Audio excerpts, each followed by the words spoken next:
Okay. All right, you're good? All right, wonderful. I'm looking for my glasses. Oh my gosh. Hey, Maria. Hey, Lisa. How are you today? I'm doing well. Good. Well, happy Friday. It's been a while. It has been a while. Happy Friday to you. So we have not recorded since before New York. That's right. So- That's right. We forgot how to set up the studio and everything was going on. And a big shout out to Elijah, who is over in Japan, hopefully having the trip of a lifetime. We miss you. We miss you, dude. And to Marshfield Media, Ivana, thank you so much for helping us out this morning and getting us set up. And Absolutely. And it's always great to see you and to catch up. So, Absolutely. So you brought us a guest today. I sure did. Uri. I met him when I was invited to be a panelist at Emerge Americas in Miami back in March. And we just hit it off. Well, I heard him talking. I'm like, oh, my God, he will be so good for the podcast. And we just connected after the podcast. So I invited him, and it has been a journey trying to do this interview. But without further ado, I'm going to introduce Uri. Well, hello, Uri. Hi, Uri. Hi, everybody. Thank you so much for having me, and thanks for putting up with all of the various logistics challenges we endured to get here. But we're here. Glad to be here. Well, thank you. Thank you for the challenge of getting here today, too. You had some travel challenges coming in, and you just got off a plane, so we appreciate you spending the time with us. Absolutely. Absolutely. So, Uri, can you tell us a little bit about your background? I know that you're originally from Massachusetts. Hey. And tell us about your background and what is it that you do now? Because you do something really, really, to me, when I learned what you and your company did, I was like, wow, I didn't know about this. So you were very insightful. Thank you. So, yeah, Maria and I had the pleasure of meeting, being on a panel together at Emerge, or an immersion event that was being run by our friends at Impactify way back in, I think it was the end of March, if I'm not mistaken. And we bonded over the fact that, yes, we share our Massachusetts heritage and the number of ways that we can help business owners with various certifications and other designations and available programs to help their businesses grow. So very briefly, I did grow up in Massachusetts, but I've been in South Florida for quite some time. I've always been somewhat of a connector. I like to help businesses and people kind of connect with things that they may be missing, or point them in the right direction. If there's a resource or an opportunity or a contact that I can give them that's helpful, I've always sort of enjoyed making those connections where I can. And so that's led me to today, where I act as the Vice President of Business Development for CH Group. CH Group does a number of different things. The tagline that sort of summarizes everything that we do is that we connect Islamic and Western business. We were very focused on the GCC and MENA region. Those are our markets. So the Gulf Cooperation Council, which is comprised of United Arab Emirates, Saudi Arabia, Bahrain, Oman, Qatar, and Kuwait, and then North Africa, Egypt, Tunisia, Algeria, Libya, Morocco, etc. And more broadly, the OIC, the Muslim majority countries. And so the topic that we had both been selected for this panel was regarding certification. We have a certification division that provides halal certification, and we can get into that, certainly. We also have other business units under the CH Group more broadly in distribution, finance, projects and partnerships. We have a nonprofit as well, and again, focused on building strategic value into the GCC and MENA regions. Well, this is new. This is new. Welcome to the podcast, Uri. This is why I knew. I like telling people when I meet them at networking events, or I was just at a conference, if you meet someone who does what I do, I don't think that you will, but if you meet someone who does everything that I do, I will buy you dinner. So, my gosh, I don't even really know where to start with all of my questions. You grew up here in Massachusetts, and so did you found CH Group, or was it already established and you were then brought on? So I just want to know kind of your connection. I'm going to go back to, how did you get into this? Did you start the company? Were you brought on to the company? No, I was brought on. Our chairman and founder is Egyptian, Muslim, moved to the US in 2009 and set out to build something that really didn't exist. He had an audacious vision to build the first global brand and standard for halal certification. It really didn't, it was a very bifurcated area, sort of similar to where kosher was maybe 100 years ago or 120 years ago. And now you go into any grocery store anywhere and you can see kosher products everywhere. I go to a lot of trade shows, particularly in the food and beverage industry, and you'll see, 80 to 90% of the companies that can be certified kosher typically are and proudly and prominently display, their affiliation or the certification that they have. And so that really didn't exist for halal. There are two sort of overriding facts that one should know when it comes to that market. One is that 2 billion plus people are halal lifestyle observant, and that it extends to 8 different economic lifestyle sectors. So where we think of, kosher for food and beverage, that's true for halal. And I'm sure you've seen the halal carts and things like that. But the certification extends to not just food and beverage, but also finance, technology, and insurance, cosmetics, fashion, pharmaceuticals, healthcare, travel and tourism, and media and entertainment. And so we set out to create the standards for each of those areas, and then to create a brand, Circle H, literally a circle with an H inside, that is recognized everywhere and globally accepted. And it took about 7 years for Saeed, for our chairman, to put that together. And now 95% of the global Islamic population follows the certification that we've now established. Okay, so first off, absolutely congratulations on the establishment and the continuation of that, because I love to hear kind of when things are started in our century, if you will, right? And they're extended out, and to reach that market being the size of that market is remarkable and incredible, and really, what was the word you used? Audacious? I think that is a really terrific word for that undertaking. If you wouldn't mind, because I believe that general audiences, and I hopefully am not speaking down to anybody, I believe that general audiences would understand halal as it represents food. But now that you've represented all of these other market segmentations, and I'm going to be honest, I'm an adjunct professor at Northeastern University, literally just did a class on this last night. So this podcast is going to be making its way into my classroom pretty soon. So because we were talking about classification and segmentations, but I love the idea that you're introducing halal into these other segments. Would you mind speaking to, a couple sentences on what that means for each of those industries? How do you connect the dots on those? Yeah, gladly. So, so just I think the easy analogy, and people understand kosher as a market, right? So to start from that point maybe is the best way to describe it. So kosher, literally the word in Hebrew, means fit for consumption. It's acceptable, right? There are rules around what we can eat, what we cannot eat when it comes to kosher. Halal means wholesome, ethical quality. And so when we're looking at products and services and companies, there are rules around what is acceptable from that perspective. That's on the religious side. What I would also say is that our symbol demonstrates access, inclusion, acceptance, right? So when you go to the store, we can use another example too. So if you're sensitive, if gluten is the thing that's difficult for you, you're looking for the the gluten-free symbol on packaging and wherever you go. And by providing that, it allows consumers who have that sensitivity or that dietary restriction to be able to know that this product is now acceptable and providing access to that particular customer. And it's the same thing when it comes to halal. It's lifestyle, right? So there are religious observances that go along with each of these different sectors. There are rules when it comes to the ingredients or materials that go into cosmetics, as an example. When it comes to finance, there are rules around charging interest and speculation and items like that. And just to be clear, I don't make any religious rulings. We have a council made up of the top religious figures, followed by 95% of the global Islamic population. They sit independently of Circle H International, which is our nonprofit that administers or that bears the authority for the Circle H trademark.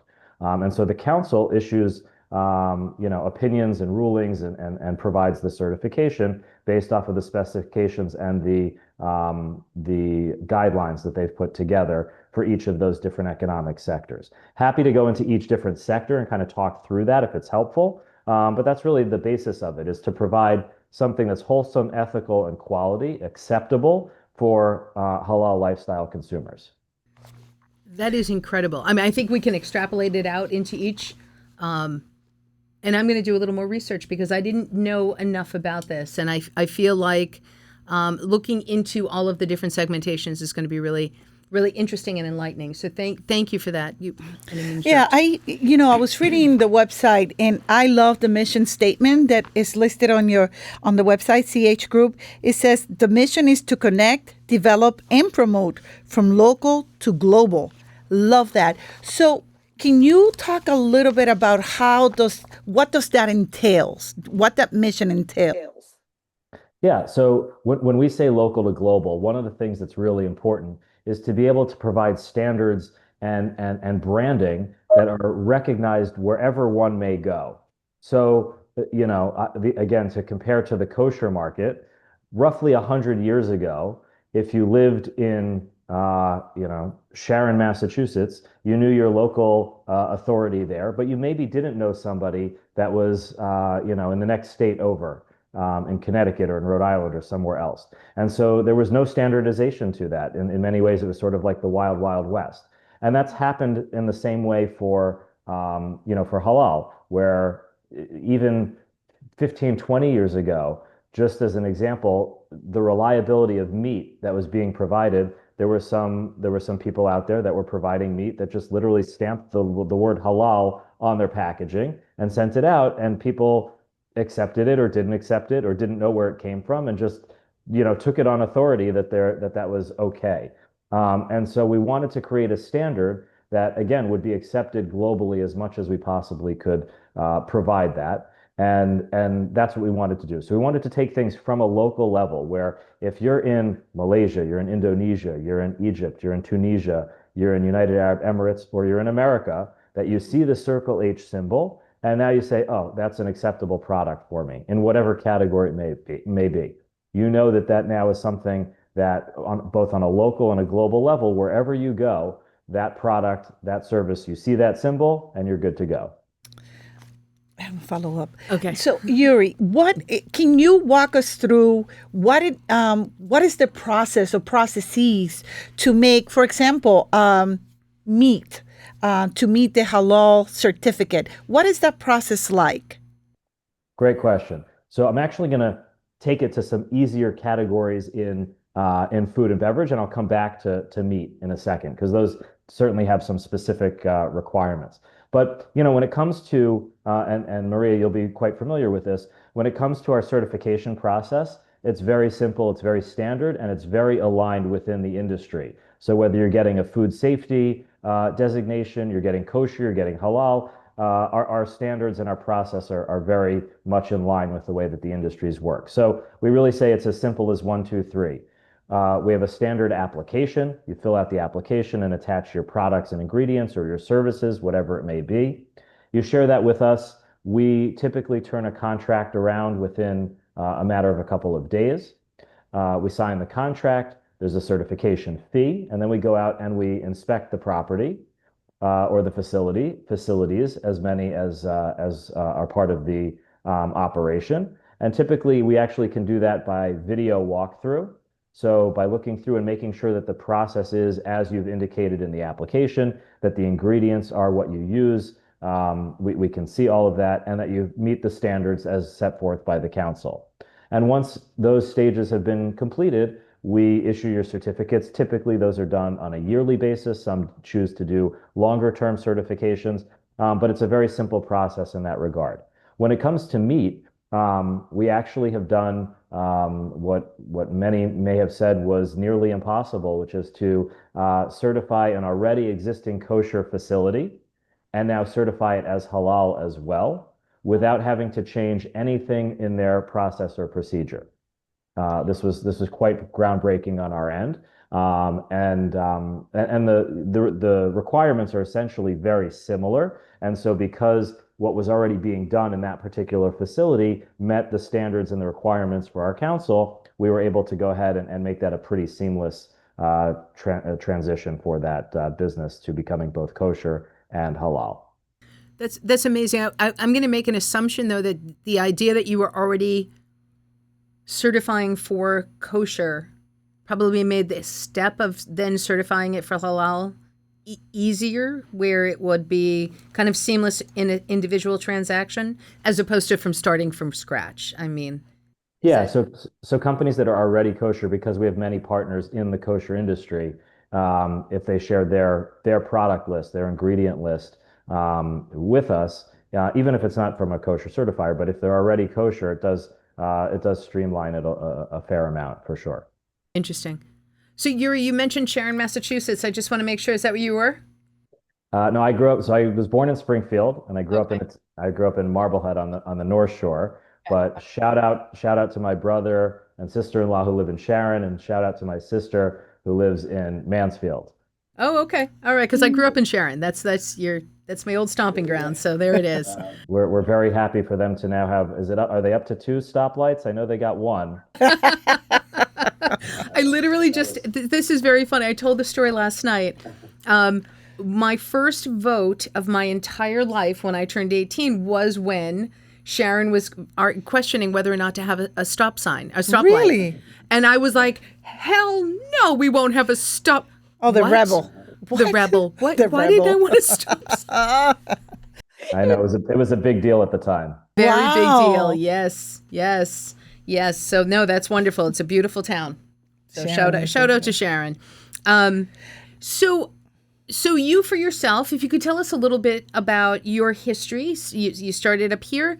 How did you get into? I mean, sometimes, and we talk about this a lot in procurement, people fall into jobs. They fall into industries. Was this an industry that you had taken a liking to earlier on and sought to be part of, or was it I lucked into this and then found a calling? Yeah, great question. So I think if you would have asked me 20 years ago, maybe even 10 years ago, if this is what I would be doing or some of the projects that I'd be working on and the things that I get to be involved with on a day-to-day basis and the people that we're working with and the initiatives that we're part of, I don't think even I would have had no concept that this is where I would be. But I think what I've always been kind of conscious of is the ability to try to find things in business that align with values.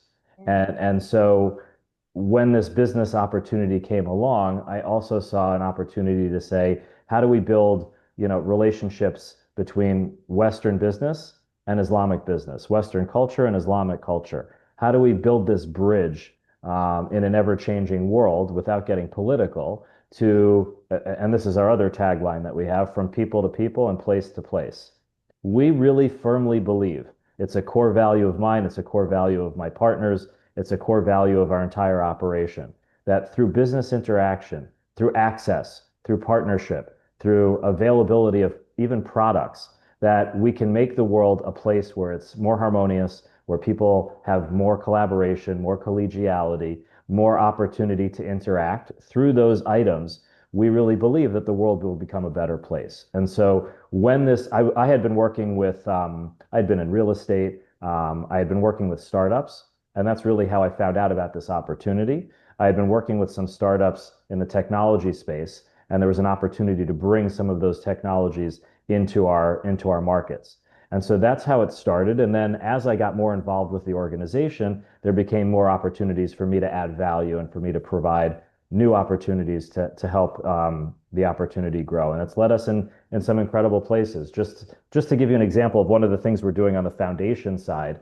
So we have a nonprofit, and we are in this coming year, we will be distributing a daily chewable pill, which we've developed with partners of ours, which has 21 daily essential elements, nutrients, vitamins, etc., 100% of the daily recommended amount. And malnutrition, starvation, hunger are major issues throughout the region.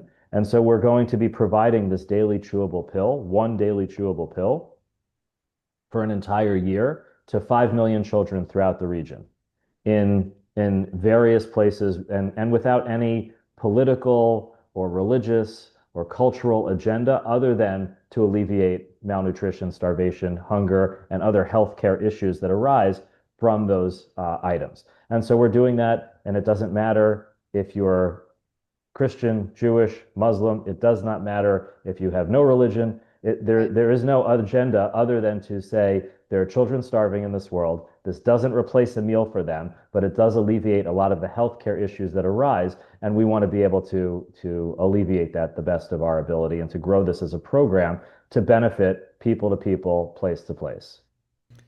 Well, how about rising above politics, rising above religion, rising above, right? I think that speaks to the core value of every person. I'd love for you to just remind us the name of the nonprofit so we can put that up on the screen right here. Sure.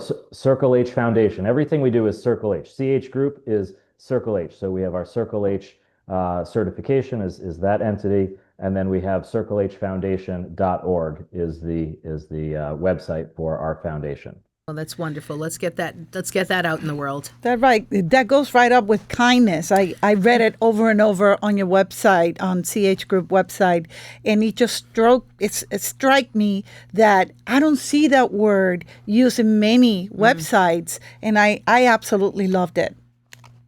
Yeah, we have partners over at kindness.org, wonderful organization as well, that's developed an incredible curriculum for children to learn and to essentially experiment with kindness, with understanding how kindness works, how it is applied, how you can grow that as a muscle or as a skill, as it were, and become kind. And you know, for me, I think where we can find ways to be additionally kind or extra kind or even regularly kind, I think that's part of our core values as well. And one of the ways that we provide that is by giving people access, is by providing collaborative opportunities for businesses coming from the GCC MENA region and vice versa, for us to bring those opportunities. Kindness can be in just, you know, alleviating. We have an incredible technology that we're working with in the healthcare space.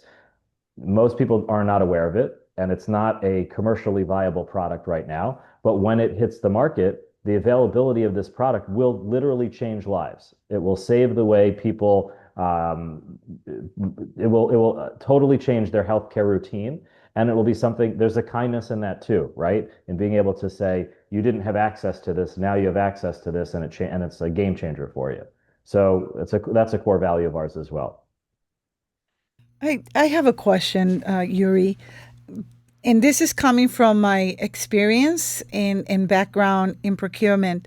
When I worked for the state of Massachusetts in the procurement office, I don't recall seeing many contracts or bids, RFP, RFRs, RFIs, requesting kosher products and halal products. Do you come across procurements in Florida or any other state, or do you pursue those opportunities? Interesting. Yeah. So I literally just had a call the other day with a supplier that we certify who has both. He happens to have both kosher and halal products, and we're working through an issue through him. He's registering into a system to be able to provide his products into that system, and so I think we're starting to see more of it. I think it depends on the organization and it depends on the needs of that particular community or that particular program. What I'll say is that in our minds, kosher has like a 70 to 80 year head start, in terms of the messaging, the branding, the recognition in the marketplace. It's literally, it seems to me, and I go to a lot of these food and beverage shows, which is really where kosher applies. And, 80% of the companies out there that can be certified have done it, even from the beginning. Like, it's almost a no-brainer. And I agree, like, as a kosher consumer, I think it's a great thing. I want to see more designations that are legitimate on packaging on products out there. There should be more. I tell people that on the back of a bag of Lay's potato chips, there are 17 different designations, which is great. That tells each of those communities this is an acceptable product for you, or this is something that's aligned with your values. Companies should be kosher, halal, non-GMO, gluten-free, B Corporation, all the designations that are important. By the way, sustainability, healthy living, wholesome, ethical. These aren't trends. Like, this is here. This is how people are choosing their products. And what we know is that in our markets in the GCC and MENA region, roughly 60% of the population is 30 and below. And these are the kind of products that they demand. They want better quality. Don't put ingredients in there that are going to harm me. Don't put in unsafe chemicals and things that are not good. They want to be able to have wholesome, ethical, healthy, quality products. And so we're very much aligned with that. And we see that as a growing trend, not just in our markets, but in the US as well. We think we're nearing a tipping point where people are going to say, we recognize the kosher marketplace. From Circle H, we applaud those vendors that have gone ahead and done that, the suppliers that have said it's important to be kosher certified. All we're asking for is a seat at the table as well. If you've already gone through the process to be kosher certified, you should be halal certified, and there are many benefits and reasons from a business perspective to do it. Not just because it's nice. We'd love for you to do it because you're kind. That's great. But we believe that there are many benefits from a business perspective as well. Well, and if I'm not mistaken, I think I'm seeing this next generation as, excuse me, truly interested in what they're eating, right? More so, being of the generation of, and I don't mean to be knocking any of these foods, but hot dogs and Kraft macaroni and cheese and, these things that were, norm. You can't find Kraft macaroni and cheese in other countries because it's designated as not a real food. Yep. But that's not something we took into consideration here in the United States. I'm seeing an influx of whatever this generation is that we're on, X or Y or whatever. I don't know. These millennials. Z now, right? Where are we? Z, aren't we up to Z? Are we at Z? Yeah. Okay. Millennials, but Z's and on, Zers. I feel like they're looking towards sustainability. They're looking towards sustainability for the earth, but also for what goes into their bodies. And I think that's amazing. I do want to talk about your target market and the segmentation between kosher and halal in a numbers perspective. Yeah, we can certainly talk about that on a global level, right? So the halal market on a global level, there's about 2 billion people. If you take into consideration that we are in 8 different economic lifestyle sectors and you extrapolate that out, the total addressable market of halal Islamic lifestyle sector products and services is about an annual $10 trillion addressable market with a T. It's a very large market, right?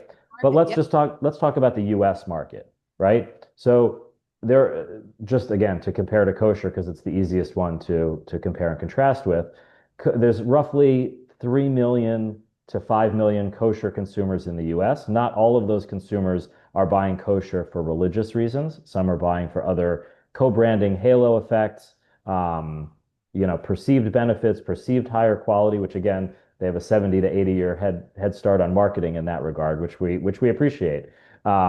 Because I think part of it is the educational component too, right? So what we know is that in the US, there's about 5 million Islamic lifestyle, halal lifestyle consumers in the US that live here.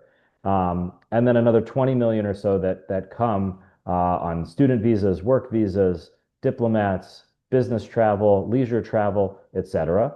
And they're just looking for, how do I know which product is acceptable? How do I know what I can buy at the grocery store or when I go out on a picnic with the family? They just want to be able to know which products are available to them. And so we see the addressable market in the US as roughly the same size as the kosher market, with real room to grow. And certainly if you're looking to expand your brand internationally, it's something that's a regulatory requirement in all of the 57 OIC Muslim majority countries.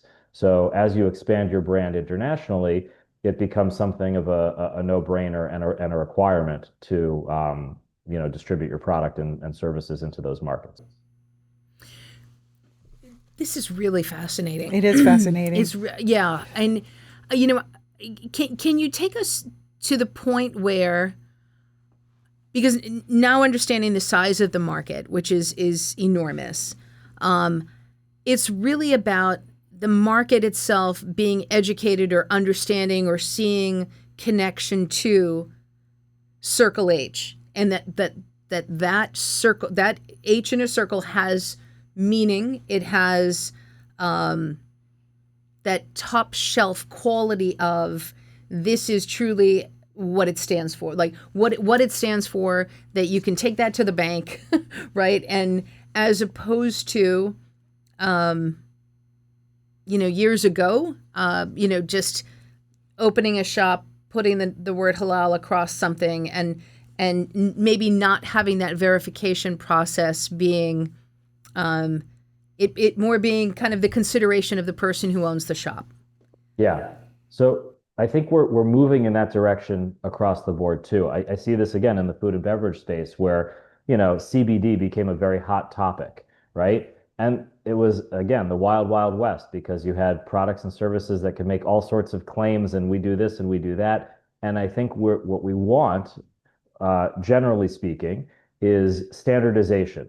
We want familiarity. We want to know that when a certificate is issued and it says that this company is certified as X or Y or Z, that standard is met and that it's understood, and that it's unquestioned, right? And that way, when you travel, if you're in Indonesia or Malaysia or Australia or wherever, that you can have a product and an available suite of products that are now acceptable, that that meet the standards and the quality and the care that you're looking for wherever you go. And I think as the world gets smaller in that regard, even as we have more people, and even as the world gets warmer, we still want to be able to have those things that make us feel good, that are like home, that we know, that we can trust, that we can recognize, and be able to have that, pretty much wherever we go. After meeting you back in March, I came home with an awareness that wasn't there before. And now every time I go shopping, grocery shopping, I'm actually looking for the halal symbol, the kosher symbol, gluten-free because of my allergies. And I find it, and I'm always double checking because of the way they group together the different foods. And I smile when I see the symbols, and I always think of you. Even in the section where they have the Latino market food, some of them are actually either have the K or the H, and I just smile and I'm like, wow, this is great. I was not aware of those symbols before, but now I am so aware of them. Even the meat, I pick up meat and I'm like, I'm going to take this one, the halal, the one with the symbol with the halal. And it's just, again, an incredible amount of awareness. Thanks to you, I would have never known about it. Yeah. Yeah. And we think like that's awesome. Like, thank you for being an ally in that regard, because, at the end of the day, I really do believe that every designation should be out there. People should be able to find products that are, that are suited to them, to their community, to their particular dietary restrictions or needs.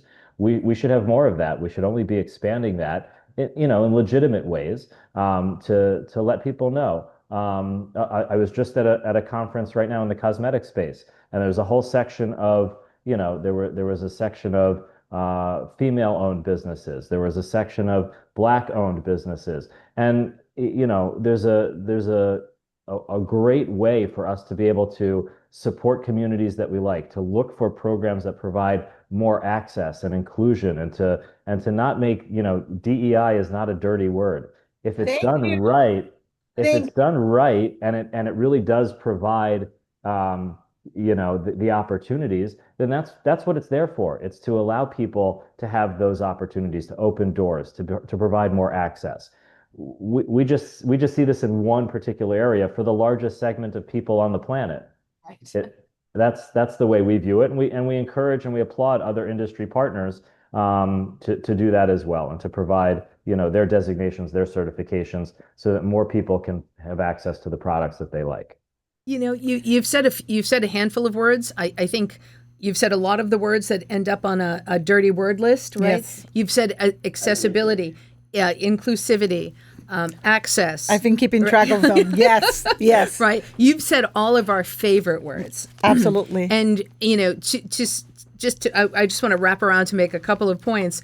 When we talk about procurement and supplier diversity, and we're talking about impactful sourcing, and we're talking about how do you discover suppliers that are going to rise or raise the product or service in a way that's different from what you have been currently working with time and time again, right? Look for something different.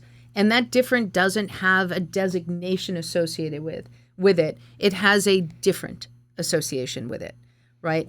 And the idea of you bringing that into as many industries as you're bringing it into through a symbol that represents the validity of process, the validity of product is awe-inspiring, right? And I love, Maria, that you have made decisions based on those certifications, because we talk a lot about, not only do we talk a lot about it, we talk every week with somebody Yes. about, we're going to opt for a certified supplier most of the time because we recognize that the value of it means there's they've exceeded an expectation in the process. And that's, Uri, what I'm hearing from you. And I'm going to be quite honest. I've heard about you now since, when did you both meet? March? March. I've heard a lot about you. And she does talk quite a bit about the halal symbols. So, so I'm really happy that we talked about it. But, also somebody who puts her money where her mouth is, right? She believes in the representation of the process. It drove me to another question that is now out of my head. So I'm going to hand it back over to you, Maria. Uri, you also mentioned, and to me it's mind-boggling, right? You mentioned that they are, fashion, that is also labeled halal. What does that, listen, I'm a fashion freak, so I need to know what is the process to make a garment, if that's the case, right, halal? Yeah, so there are particular parameters when it comes to the materials that are used within garments. I'm not an expert on the specifics of that certification in terms of the requirements, but I know that our council does have specific requirements when it comes to the clothing themselves. That is to say, and just it's not a question of modesty of those garments, meaning undergarments can be certified as well. But it's a question of the materials that enter into those that are used to produce those garments. I believe there's also considerations with regards to how those materials are derived.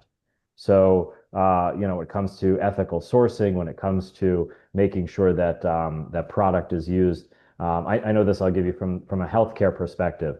We had an innovative stem cell technology, and there were questions and considerations around how those stem cells are derived. And so I believe it's similar when it comes to certainly with cosmetics and the materials that go in there, and certainly with fashion, with the materials or ingredients that are being used to make those particular items. So I don't want to turn this into a religious conversation at all. But again, I want to bring it back to kosher because I want to understand more about the halal certification, and I only have the kosher symbols to work with.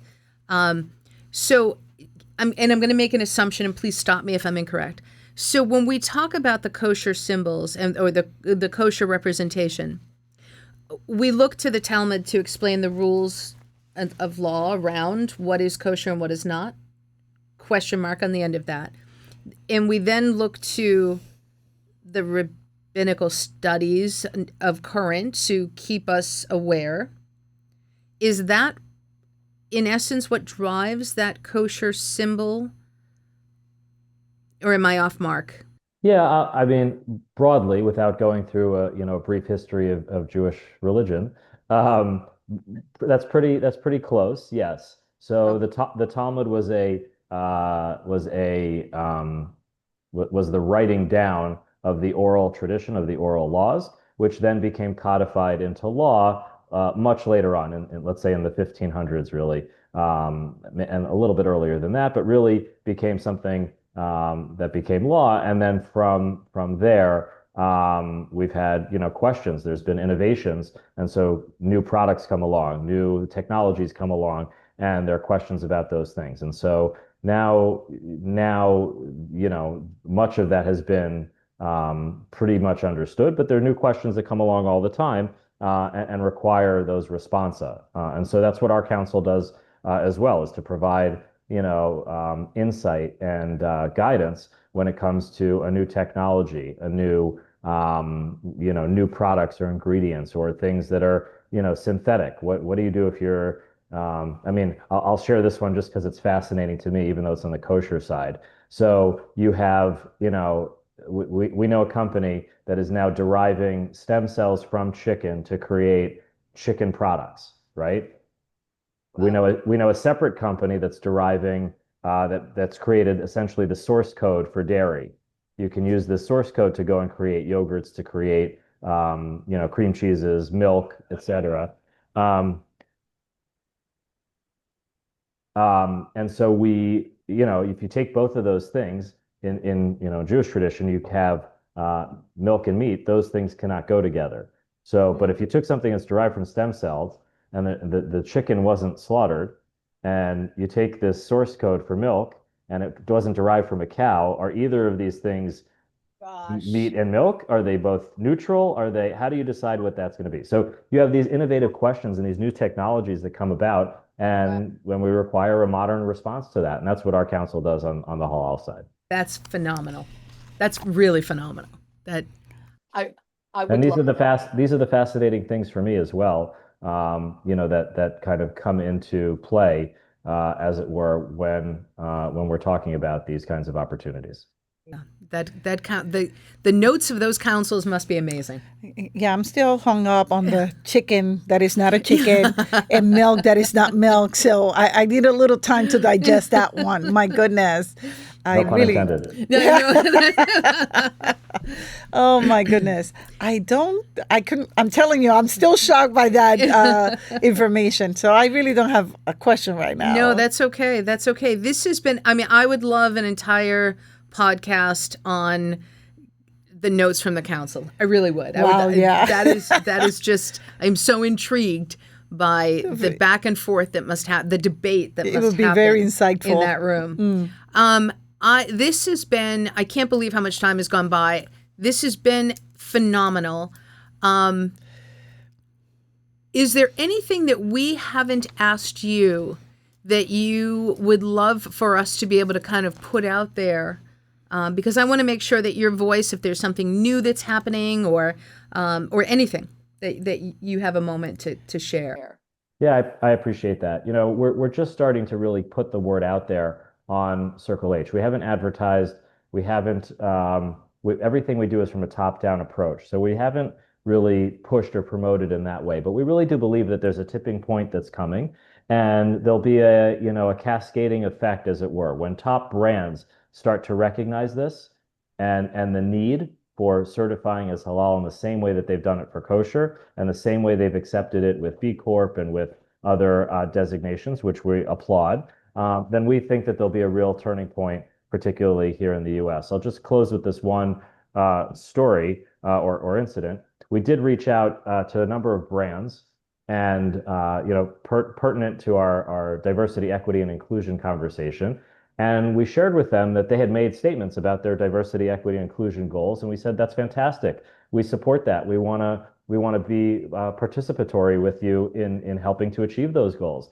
And so one of the companies that we talked to had 762 of their 768 products were already kosher certified.